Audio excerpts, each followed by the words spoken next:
Les figures de style, c'est fascinant. Vous le savez très bien, c'est l'arme absolue de l'analyse de texte, c'est ce qui nous permet de décrypter des intentions cachées, de repérer des subtilités, en fait de comprendre ce qui se joue derrière les mots, en théorie.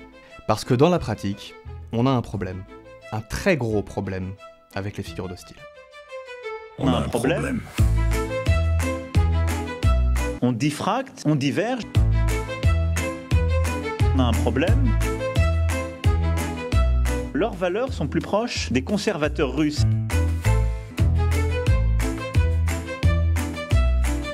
Voire des Chinois. Quel recul!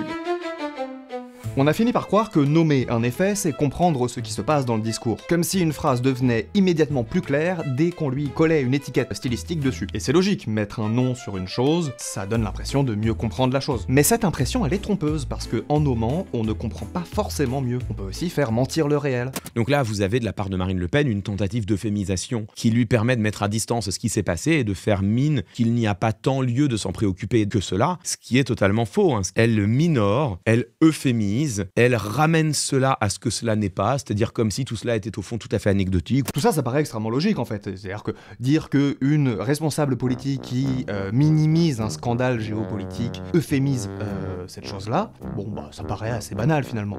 Bah c'est banal mais c'est faux. Un euphémisme, c'est une atténuation volontaire et assumée. Un procédé qui joue avec la perception du langage. Si je vous dis « ton chien est mort », c'est beaucoup plus difficile à entendre que « on a dû le laisser partir ». Mais quand on dit ça, les deux interlocuteurs comprennent bien les enjeux qui sont derrière la phrase. Minimiser un fait grave, ça par contre, c'est une stratégie de communication. C'est un acte politique. Ce n'est pas une figure de style justement parce que ça manipule le réel, ce que ne fait pas la figure de style. Si on dit qu'elle emploie un euphémisme, on dit qu'elle joue avec les mots, rien de plus. Et surtout que sa démarche a l'honnêteté de se rendre visible à nos yeux, ce qui n'est pas le cas. Ce qu'elle fait a un impact sur le réel. Donc en croyant analyser un discours, parfois on le déréalise. On lui enlève à la fois son poids et la portée de ses conséquences. Il y a énormément de confusion de ce style qui nous donne l'impression qu'on est en train d'analyser le discours et de trouver ce qui se cache derrière. Alors qu'en réalité, ces confusions, elles font mentir le réel, elles trahissent le réel, et elles nous font penser que finalement tout ne serait que communication, discours. Alors non, Marine Le Pen ne fait pas d'euphémisme, pas plus que Bayrou fait d'anticatastase. Mais ça c'est pour plus tard. On va déjà commencer par le début, parce qu'aujourd'hui on va parler de rhétorique, de discours,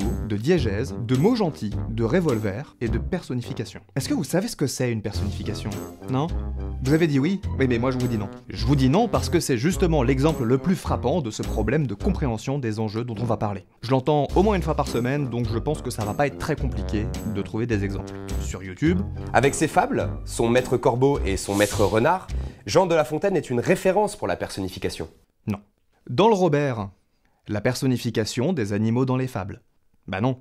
Bon, dans le dictionnaire de l'Académie française, alors là on est tranquille, on use souvent de la personnification dans les fables. On dit par personnification être dans les bras de la mort, de Morphée. Bah non, non et non. Dans la mythologie grecque, Gaïa est une personnification de la Terre. Et bah alors là, pas du tout. Marianne est devenue une personnification de la République française. Encore moins.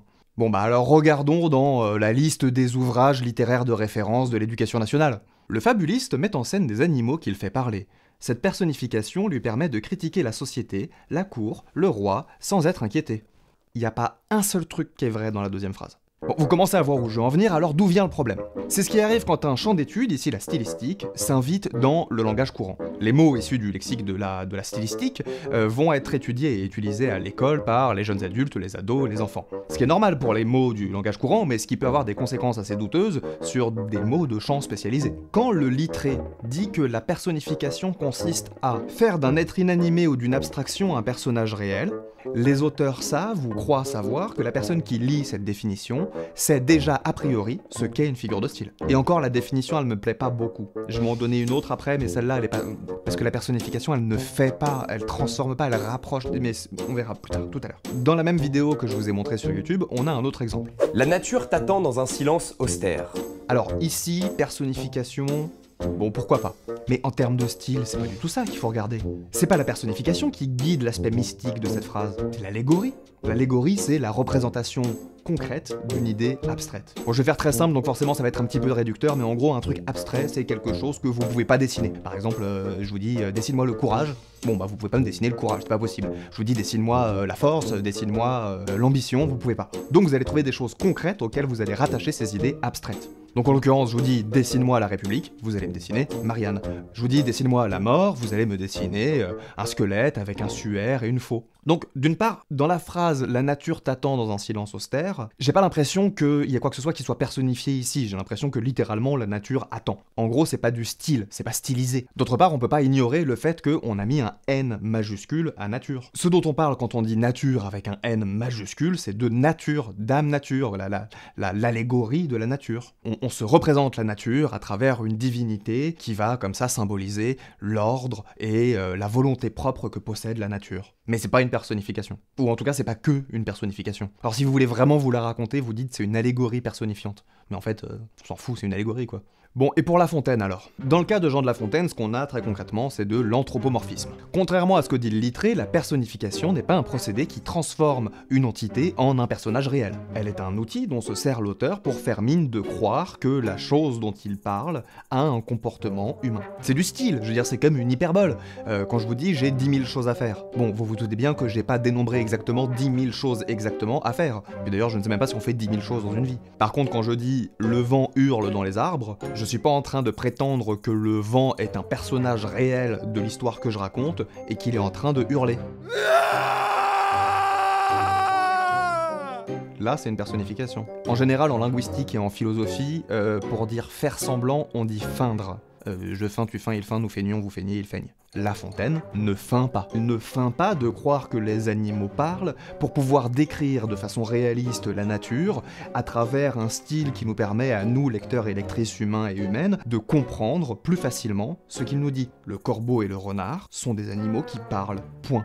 La Fontaine ne fait pas comme s'il parlait. Dans l'univers interne propre à la fable, il parle, c'est tout. Dans les obsèques de la lionne, il va même beaucoup plus loin que ça dans l'anthropomorphisme. On considère souvent que les obsèques, c'est ce qui définit une civilisation. Qu'en gros, on commence à avoir une civilisation à partir du moment où on peut reconnaître des façons particulières, des rituels particuliers pour s'occuper des cadavres de ses proches. Les obsèques, c'est justement soi-disant ce qui nous distingue des animaux. Donc dès le titre, on sait qu'on n'a pas seulement des animaux qui parlent comme des humains, mais qu'on a une société qui est exactement identique à une société humaine. Et dans cette société humaine civilisée, on a une lionne. Pourquoi une lionne? Parce que la lionne, c'est la femme du lion. Pourquoi le lion?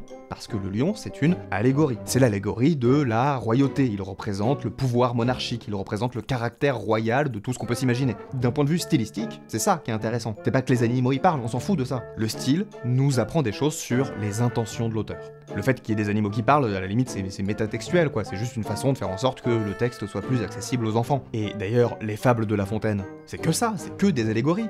On retient souvent les fables dans lesquelles les personnages sont des allégories animales. Dans Le Loup et l'Agneau, on a le fort et le faible, on a le dominant et le dominé dans la société. Dans Le Corbeau et le Renard, on a le dupe et le flatteur. Mais il n'y a pas que des animaux. Dans La Mort et le Bûcheron, par exemple. Quel plaisir a-t-il eu depuis qu'il est au monde? En est-il un plus pauvre en la machine ronde? Point de pain quelquefois et jamais de repos. Sa femme, ses enfants, les soldats, les impôts, le créancier, la corvée lui font d'un malheureux. La peinture achevée, il appelle la mort. Elle vient sans tarder, lui demande ce qu'il faut faire. Tu ne tarderas guère, le trépas vient tout guérir, mais ne bougeons d'où nous sommes. Plutôt souffrir que mourir.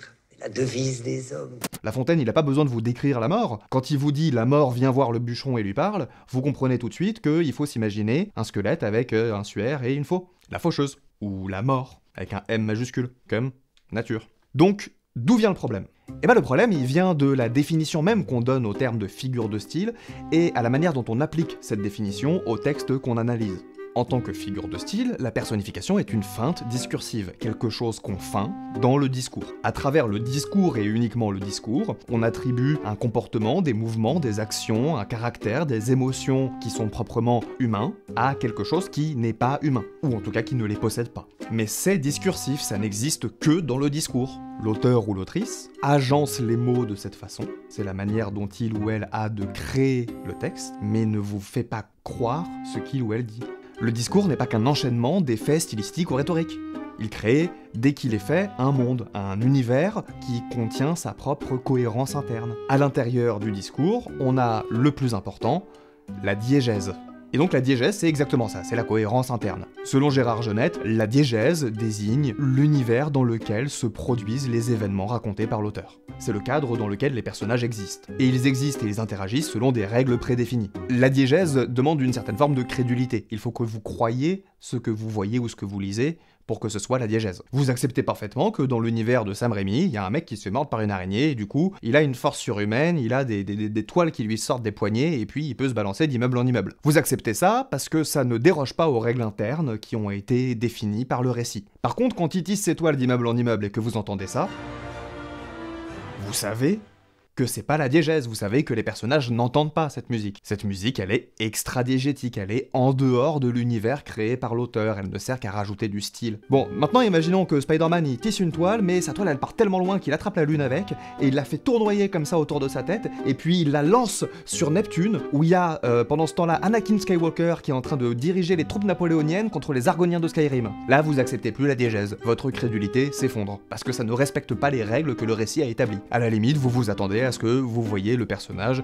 vu du dessus, se réveiller d'un rêve qu'il avait fait et dans lequel vous avez pénétré en tant que spectateur. Et évidemment, pour La Fontaine, c'est exactement la même chose. La fable que vous connaissez forcément, c'est Le Corbeau et le Renard, c'est la plus connue. Bon bah, c'est quoi le premier mot de Le Corbeau et le Renard? Maître. Maître, c'est un titre honorifique qui est exclusivement réservé aux humains. Et donc avec seulement 2 mots, Maître Corbeau, vous savez que vous avez des animaux qui sont anthropomorphiques. En confondant les registres rhétoriques et narratifs, vous faites dire aux mauvais éléments du texte les mauvaises choses, parce que ce sont 2 cadres théoriques bien distincts. La narration qui a été choisie par Jean de La Fontaine, elle doit être analysée telle qu'elle, pas comme une façon de faire du style. Pourquoi est-ce qu'il met des animaux dans ses fables? Et bien parce que La Fontaine, il fait partie des anciens, il fait partie de cette tradition dans le classicisme de gens qui pensent que la seule façon de créer de l'art qui soit vrai, qui représente le juste et le bon, parce que vous savez que les classiques, ils ont cette idée de l'art absolu, de la perfection, etc., et ben c'est d'imiter les Grecs, parce que les Grecs, c'était supérieur à tout ce qu'on pouvait produire. Et que donc la seule façon d'être au-dessus des Grecs, c'est d'être des nains sur les épaules d'un géant, c'est-à-dire on sera pas mieux qu'eux, mais vu qu'on sera sur leurs épaules, on sera au-dessus. Donc que fait Jean de La Fontaine? Le corbeau et le renard, le lièvre et la tortue, toutes ces fables que vous connaissez, bah c'est pas de Jean de La Fontaine. Ces fables-là, elles ont été écrites par Ésope ou par Phèdre, dans l'Antiquité. Et alors l'argument qui dit que ce serait pour éviter la censure du roi, ouais ok si vous voulez, moi franchement j'y crois pas, parce que, enfin je veux dire, lisez les obsèques de la Lionne, il y a tout un passage où il insulte directement le roi et sa cour, mais directement quoi, nommément. Donc, et puis il y a plein de passages comme ça dans ces fables, donc je vois pas en quoi est-ce que le fait qu'il ait des animaux ça évite quoi que ce soit. Non, je crois que c'est des histoires qu'on se raconte. Mais après, je suis pas expert de La Fontaine. La rhétorique qui est contenue à l'intérieur du récit, elle est un décalage dans le langage. C'est-à-dire qu'on va utiliser les mots d'une façon à faire comprendre avec honnêteté au lecteur ou à la lectrice qu'on dit une chose qui n'est pas tout à fait ce qu'elle paraît être. Ou en tout cas qui ne paraît pas être ce qu'elle est tout à fait. C'est pas clair. La figure de style, c'est un élément rhétorique qui permet au texte de lui faire dire plus ou de lui faire dire mieux des choses qu'il dit déjà de toute façon. On va prendre le premier vers de la fable Le Loup et l'Agneau. La raison du plus fort est toujours la meilleure. Ici, c'est la rhétorique qui s'exprime de toutes ses forces. On n'a même pas encore de narration, on n'a pas les personnages, on n'a rien. La rhétorique, elle s'exprime de sa façon la plus absolue parce que vous comprenez tout de suite le décalage. Vous comprenez tout de suite qu'il y a quelque chose qui va pas dans la façon dont sont agencés les mots. C'est un paradoxe et ce paradoxe ici, il s'exprime par l'hypallage. C'est une figure de style dans laquelle, en gros, pour faire vite, on va associer un nom avec un adjectif qui souvent n'a rien à voir avec ce nom-là, ou en tout cas qui devrait pas être associé avec ce nom-là. Par exemple, bon voilà, une pluie, elle peut être torrentielle, mais une commode, elle peut difficilement l'être. Des hypallages connus, ce serait par exemple automne malade, ou un vent mélancolique. Ici, on a une raison meilleure. Vous pouvez pas avoir une meilleure raison que quelqu'un d'autre. Je peux pas avoir raison plus que vous. Donc là, vous comprenez qu'il y a un paradoxe sémantique qui est très fort. La raison, c'est la raison, surtout à l'époque du classicisme, où je vous rappelle que on considère qu'il n'y a qu'une seule vérité, qu'elle est juste et absolue. Donc pourquoi il nous met ces 2 mots bizarres ensemble? Pourquoi est-ce qu'il tord la réalité pour faire dire des choses qu'il dit pas? Pour montrer que la raison ne gouverne pas la société. C'est-à-dire que vous aurez beau avoir raison, face à quelqu'un de plus fort, et ben vous aurez tort. C'est exactement le même procédé rhétorique que celui qu'utilise Coluche dans cet extrait. Bon, à part les Juifs, je veux dire, pour moi, ça, tous les autres sont égaux, quoi. Hein? Les Arabes, plus, ouais. Les Arabes sont même plus égaux que les autres, hein. On comprend par cette rupture sémantique, le fait d'être plus égal que quelqu'un d'autre, ce qui est là pour le coup une opposition totale, elle signifie que pour Coluche, l'égalité est un mythe, tout comme pour La Fontaine, la justice est un mythe. Dans ce même vers, on pourrait aussi dire, d'un point de vue stylistique, qu'on a 3 éléments qui sont absolus. C'est-à-dire qu'on a 2 superlatifs, un superlatif c'est quelque chose qui exprime le degré extrême d'une chose, donc par exemple la meilleure et le plus fort, et on a un adverbe absolu avec toujours. Donc dans la tête du lecteur ou de la lectrice, on met en parallèle cette opposition, plus vous êtes fort, plus vous avez raison. Ça crée tout de suite chez le lecteur ou la lectrice une réflexion sociale, puisque ça crée une interrogation, un paradoxe, on se demande pourquoi l'auteur ou l'autrice dit ça, et puis on va commencer à s'interroger. Ensuite, La Fontaine va illustrer cette morale avec la fable que vous connaissez. On a donc dans cette phrase à la fois une réflexion sociale et une réflexion métalittéraire, c'est-à-dire de la littérature qui réfléchit à la littérature elle-même. Il y a une citation d'Al Capone que j'adore. On obtient toujours davantage avec un mot gentil et un revolver que juste avec un mot gentil. Cette citation, elle illustre parfaitement tout ce qu'on est en train de dire, même si c'est de façon un petit peu brutale. Ce n'est pas la politesse qui fait le braquage, c'est bien le revolver. C'est exactement la différence entre le discours et la narration, entre la rhétorique et la diégèse, entre le style et le propos. Le discours, c'est le mot gentil. Il habille, il séduit, il crée des effets. Mais la narration, c'est le revolver, c'est ce qui structure et c'est ce qui impose des règles. C'est ce qui va définir ce qui est vrai dans le récit qu'on raconte. Un gentleman cambrioleur est un cambrioleur. Ce qu'on va retenir du braquage a priori, c'est pas le mot gentil, c'est le revolver braqué sur vous. En littérature, c'est pareil, le langage n'est pas magique. Il suffit pas de dire un mot pour que la chose qu'il désigne prenne corps subitement. C'est pas parce que La Fontaine écrit que ces animaux parlent qu'il personnifie les animaux dont il parle. Ce n'est pas parce que La Fontaine joue avec une structure syntaxique a priori impossible autour du mot raison qu'il nous donne une définition objective de la raison. Tout est une question de cadre, la diégèse d'un côté, la rhétorique de l'autre. Et pourtant, on continue d'analyser certains textes et certains discours comme si le mot gentil structurait l'ensemble. Comme si le mot gentil suffisait à faire exister le braquage. Comme si la figure de style produisait immédiatement un effet dans le réel. Alors dans les faits, ça peut arriver, mais enfin de là à briser le mur qui sépare les deux, il faudrait quand même un ensemble de circonstances assez exceptionnelles. Et donc on en arrive à dire que dire une chose qui est diamétralement opposée au réel est une anticatastase, quand en réalité c'est un mensonge ou une négation. Parce que l'anticatastase c'est exactement l'inverse. L'anticatastase c'est une façon de présenter le mensonge, de le rendre visible aux yeux et aux su de tous. En général, l'anticatastase elle sert à ironiser, à présenter un mensonge pour produire un effet. Et on confond un euphémisme, qui est une reformulation adoucie, avec une tentative de minimisation du réel, ce qui sont deux choses bien distinctes, et la deuxième est bien plus grave que la première. Autrement dit, on confond l'effet et la cause, le discours et la structure, l'ornement et la mécanique du texte. Le style peut convaincre, mais il ne peut pas mentir. Il va falloir commencer à se demander pourquoi certains, et en plus de bonne foi j'en suis sûr, continuent d'agiter ces mots comme des armes. Comme si tout était figure de style et comme si tout était discours. Comme si le réel n'existait pas et comme si le mot anticatastase pouvait transformer un mensonge en un effet de style. Mais ça, on en reparlera très bientôt, parce que dans le prochain épisode de Notre Problème, je vais clasher Clément Viktorovitch. Que je respecte et que j'estime beaucoup par ailleurs. Même si... la prochaine fois.